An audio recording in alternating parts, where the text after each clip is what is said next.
po. Good evening po sa lahat. May share na po ko sa inyo sa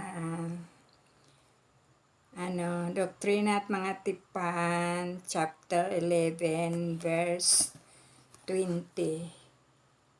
Sinabi niya dito, Masdan, ito ang iyong gawain, ang sumunod sa aking mga kautusan. Oo, ng buo mong kakayahan, pag-iisip at lakas.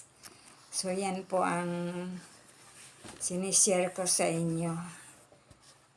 So Heavenly Father has a work for me to do. What is the work God has for us to do? So yan po sa binabasa ko sa Doktrina at Mga Tipan, chapter, yan po ang example. Sa chapter 11, verse 20. Sinabi niya dito, Masdan, ito ang iyong gawain, ang sumunod sa aking mga kautusan. Oo, ng buo mong kakayahan, pag-iisip at lakas.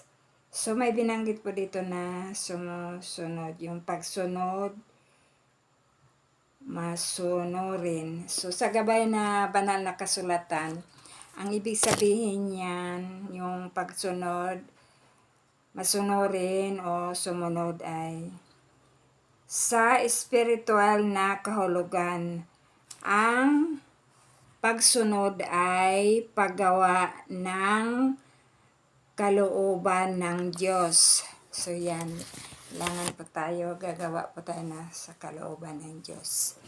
At isa po itong mga ginagawa ko ngayon. At salamat po sa inyong pagkinig at sana may naunawaan po tayo sa araw-araw ko mga sinishare sa inyo po.